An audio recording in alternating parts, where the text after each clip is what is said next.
Comment faire une bonne composition de 15 de France? Notre tuto recette pas à pas. D'abord, connaître ses convives. On ne sert pas du Hastoy à un Sud-Africain, ni du Penaud à un Japonais, c'est connu. Ensuite, il faut faire son marché. Et pour ça, en France, on a de la chance. Toulouse, Bayonne, Clermont, partout de délicieux petits marchés de village où on peut se servir comme bon nous semble. Vive les marchés de la LNR. Les bons ingrédients, ensuite, évidemment, mais attention aux saisons. Le jalibert n'aime pas l'hiver, un aldrit en novembre est un peu à sec, et un broboirie est encore un peu vert, pas assez mûr. Surtout, n'oubliez pas que c'est dans les vieux pots qu'on fait les bonnes confitures. Un ficou, par exemple, fait souvent très bien l'affaire. Ah, vous n'avez pas de Dupont. Bon, ça risque de manquer un peu de sel, mais bon, passons. Ajustez à votre compoté une pincée d'OVNI, un supplément d'âme et une bonne marseillaise, c'est prêt. Ah non, j'oubliais. Quand on cuisine, c'est pour se faire plaisir.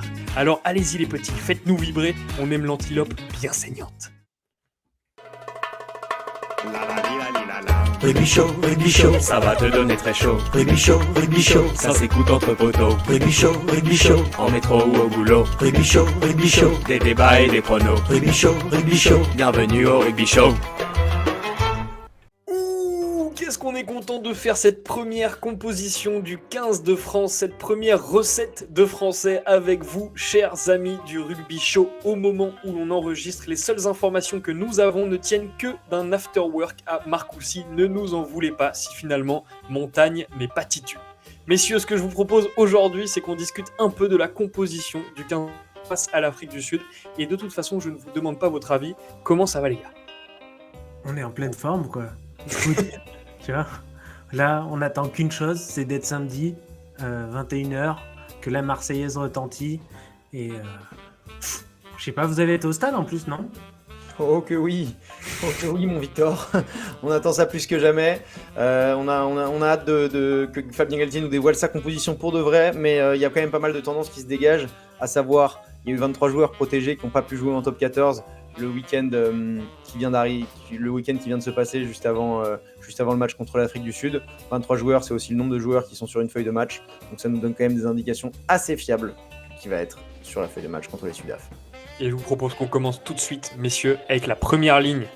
La première ligne telle que pensée par le Rugby Show. Messieurs, je vais vous laisser commenter, et peut-être toi d'abord, Victor. Alors, Erdocio et Montagne, c'est quand même des surprises. On les avait vus à la tournée. Est-ce que c'était annoncé à être des titulaires c'est un peu plus dû à des blessés, je pense. Mais il y avait quand même dans le groupe encore des joueurs, je trouvais peut-être un petit peu avec un peu plus d'expérience. Non, Thomas, toi, tu trouves pas que, je sais pas, même un Aldeguerri Alors, on parle de recette. Les ingrédients de la recette de Galtier, c'est souvent les mêmes. C'est un mix d'expérience collective avec des hommes en forme, la politique de l'homme en forme du moment. Donc, qu'est-ce que Galtier a choisi de faire sur cette première ligne ? Visiblement, il est plutôt sur la politique de l'homme en forme, parce qu'à droite, on a Antonio et Tatafou qui sont blessés. On a pas mal de blessés dans cette équipe de France, hein, mais surtout en première ligne, ça fait mal. Et Erdocio, pour moi, il est en dessous de JB Gros. Et s'il est effectivement titulaire en première ligne, c'est parce qu'il sait que le match il va se jouer sur la fin et qu'il veut assurer avec une grosse mêlée en fin de match. Je pense que c'est plutôt ça la stratégie, parce que Gros il m'a l'air d'être numéro 1 au poste dans la hiérarchie. Mais dans le quart de finale en 2023, on s'était fait quand même manger en fin de match avec l'apport du banc chez les Sudaf qui avait été meilleur que le nôtre, notamment avec leurs chaînières titulaires, tu vois, Declercq, Pollard qui était sur le banc, qui était rentré à la 45e. Quoi. Donc toi, tu es du principe que en fait, on met les meilleurs à la fin. C'est parce que c'est eux qui gagnent le match. Non, c'est ça, c'est un peu. Aujourd'hui, il y a plus de titulaires et de remplaçants qui sont peut-être des seconds couteaux. C'est plutôt au contraire les impact players ou les finisseurs, comme il aime le dire souvent. En première ligne, pourquoi pas.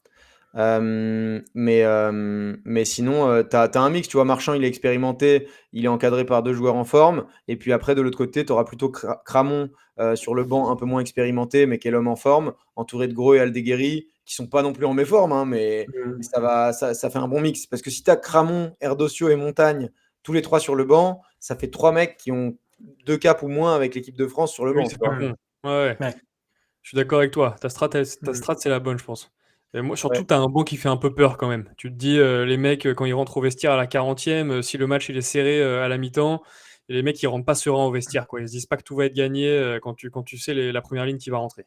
Ouais, c'est un débat qu'on avait eu dans notre vidéo de la semaine dernière, un peu d'ailleurs, sur qui a le plus gros bomb squad. On va le découvrir. Je crois que le bomb squad, il est assez solide Je, pro- ce week-end. je vous propose qu'on passe en deuxième ligne, donc messieurs, et elle apparaît normalement sur vos écrans si vous avez la fibre, et elle va pas tarder si vous êtes en très bas débit. Du Ouais, classique, hein. Du classique. ouais. Les poutres toulousaines, je veux dire. Ouais. Flamand en 4, Meafou en 5. Ça aurait pu être Flamand, on sait qu'il peut jouer en 4 et en 5. Et en vrai, c'est genre le meilleur deuxième ligne au monde, peut-être en ce moment. Enfin, en tout cas, il tutoie au moins les autres meilleurs. Mhm. Et après, Meafou, on aurait pu l'imaginer sur le banc aussi, avec Guillard en 5. Mais peut-être que Guillard se cache ailleurs sur cette composition d'équipe. Ouais, après, il faut du solide face au Sudaf. Donc, moi, ça m'étonne pas que Meafou débute et fasse bien 60 minutes. Ah! Oh, Ouais, moi je suis d'accord non! avec toi. Je suis d'accord avec toi. Troisième Guillard, ligne, il a messieurs. pas fait longtemps. Il y a un puni, là. Il y a un puni, non? Ou... C'est le gros choix. Si le choix est confirmé, Guillard qui commencera en numéro 8, ça fait quand même depuis le début du mandat de Galtier que le titulaire en numéro 8, c'est Greg Aldrit. Et là, Aldrit qui a essayé, qui essaie de Chiral. rentrer dans la compo de départ. Aldrit qui n'était pas dans la liste des 23 joueurs protégés ce week-end par Fabien Galtier et son staff. Et donc, il a joué avec La Rochelle. Et il a fait un très gros match d'ailleurs. Et il a Ouais. mis tout le monde d'accord. Hein. Très très gros match, un essai, des belles percées. Je pense qu'il avait besoin, Greg, de se sentir bien avec La Rochelle et de refaire ses preuves. Je ne sais pas si vous avez vu le match, mais le public l'a acclamé du début à la fin. C'était hallucinant. Tu sens qu'ils en veulent à Galtier que Greg ait été relâché. Et en même temps, il leur a fait du bien au Rochelet. Hein. Bah, et j'ai adoré sa déclaration d'après-match. Il a dit j'avais besoin d'amour, ce public m'a donné de l'amour, j'aime la France, je veux tout faire pour eux. Donc, en fait, il a envoyé un gros message à Galtier quand même. Il attendait une perche énorme. Ouais, après, Après, c'est du classique sinon. Hein. Gros boudéan, c'est dans la continuité, non? ouais, c'est Croc d'ailleurs. Même C'est Croc. gros, ouais. Oui, pardon. Mais Mais sinon, ça aurait été de la rupture. ouais, c'est du classique. Après, Aldrit, il n'était pas dans les 23 joueurs protégés. Moi, je le vois pas ne pas être dans les 23 qui vont commencer contre l'Afrique du Sud. Il pourrait Mhm. même commencer en 8, Guillard commencer en 5 et Meafou être sur le banc. C'est un truc que j'aurais très bien vu. D'ailleurs, si j'étais coach, j'aurais Je peut-être ferais fait ça ça. direct. L'apport de Meafou à la 50e, ça, c'est un vrai sujet aussi. Quand on parle de bombe squad, t'as envie d'avoir une méga bombe. Tu montes les muscles là. Ouais, tu montes les gros muscles. Ouais. Un pack d'avant, messieurs, donc qui est terminé. On a peut-être un mot sur Gégou, peut-être, les gars. Pas dans la continuité. C'est sa bataille en troisième ligne, hein, ça pousse fort derrière, mais Ouais, du c'est coup la ça. continuité et il fait un bon début de saison aussi. Il fait un bon début de saison. Ce paquet d'avant et les finisseurs, comme les appelle Fabien, c'est à votre avis, on imagine là que va se jouer l'essentiel du match contre les Springboks, ou en tout cas là qu'il va falloir être très fort. Selon vous, c'est une équipe qui peut le faire à l'avant? Moi, franchement, ils me font. À part la première ligne, le reste, les 5 de derrière, ça fait peur. Hein. Ça va jouer en mêlée Ouais, en première ligne.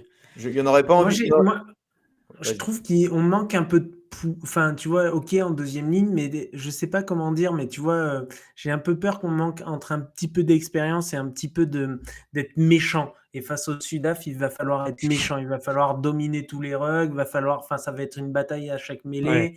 Attention, il sourit trop là. Voilà, Enlève-moi ce sourire. voilà, Enlève-moi ce sourire de tes voilà. lèvres. Et après, Boudéan, il a l'air gentil, mais c'est une poutre. Hein. Boudéan, mais à fou, il mange des enfants. Guillard aussi. Messieurs, assez parlé des gros, je vous propose qu'on parle des moins gros. Et on commence tout de suite avec la charnière qui s'affiche sous vos yeux. Et un choix qui a été difficile, mais finalement tranché par le rugby show au poste de demi-mêlée. C'est Garocu qui commence. Qui dé- Un mélange de Le Garec et Lucu, vous l'aurez compris. Ouais. Difficile pour vous de choisir les gars qui doit commencer au poste de demi-mêlée? De base, ça aurait été Lucu, mais comme il revient à peine de blessure et qu'il a joué que 73 minutes depuis qu'il est revenu de blessure, c'est compliqué. Mais après, il était bien. Hein. Il a fait un gros match contre Bayonne. Moi, honnêtement, je le vois bien commencer. Après, que ce soit titulaire ou sur le banc, il sera là Mm. et il va être important pour nous pour la gestion du match. Donc, Mm.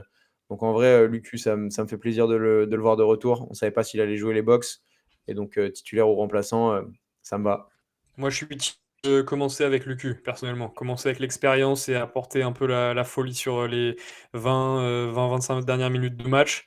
Mais je pense que c'est trop important, ce poste de mid-mêlée. Et Lucu apporte une espèce de sérénité quand même. Il a déjà bien joué avec l'ensemble des arrières. Mais Moi, j'aurais Lucu. est-ce que tu vois, là, tu parles d'expérience, est-ce que c'est pas aussi l'expérience d'un finisseur, d'un stratège à la fin dont tu as besoin aussi Comme un serein peut-être, dans voilà. l'ombre de Dupont, ou comme. Pourquoi pas, hein, pourquoi pas. Je m'interroge un petit peu, tu vois, sur ça. Mais après, je comprends aussi que bah, contre les Sud-Africains, ça a joué à quelques points et on sait qu'il faut faire des bons coups de pied de dégagement. Faut pas se louper. Et peut-être que bon, le Garec n'a pas l'expérience non plus de Lucu au très haut niveau. Mm. Moi, je sais que Ntamak est embelli aussi par son œuf. Mm. Et que du coup, t'as intérêt à avoir un mec qui a une vision de jeu pour Ntamak. Donc j'imagine qu'il travaille ça fort et que Galtier sait déjà qui va poser en numéro 9.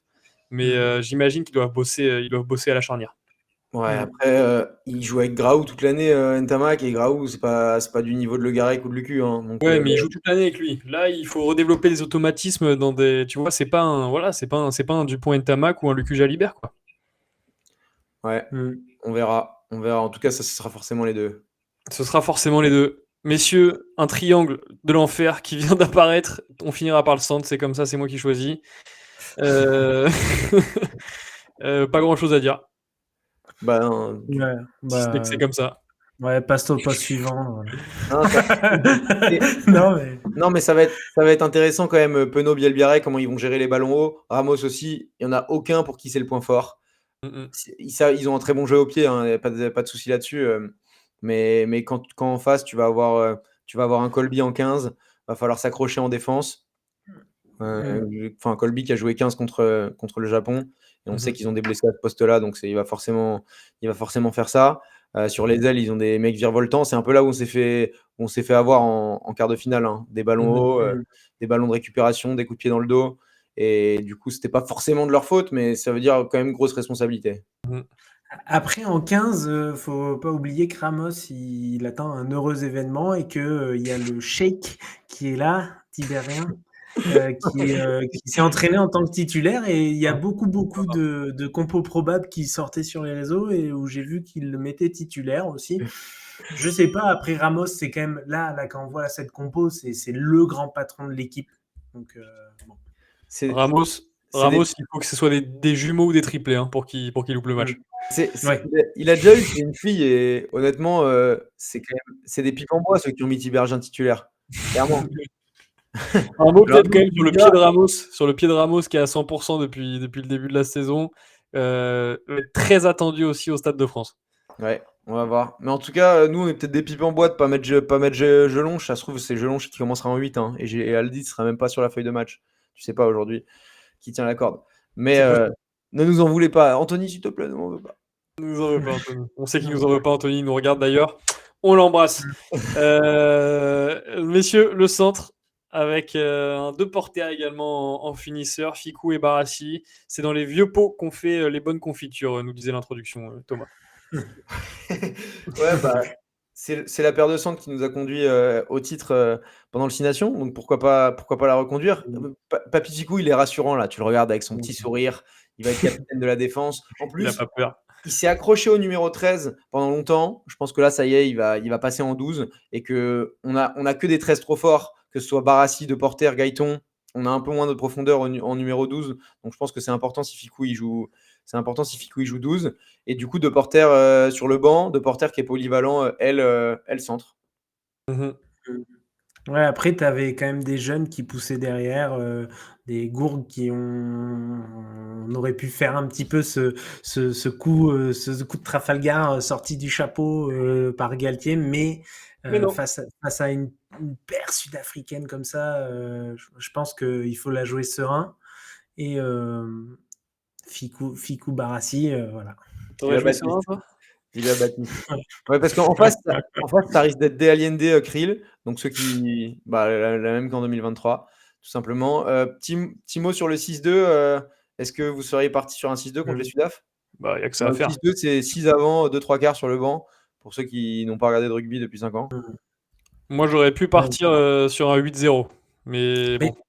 en fait, si tu joues pas un 6-2, c'est qu'il te faut un 10 en plus. Normalement, c'est à peu près ce que tu mets. Et genre, bon, là, apparemment, Second est même aussi blessé. Jalibert blessé.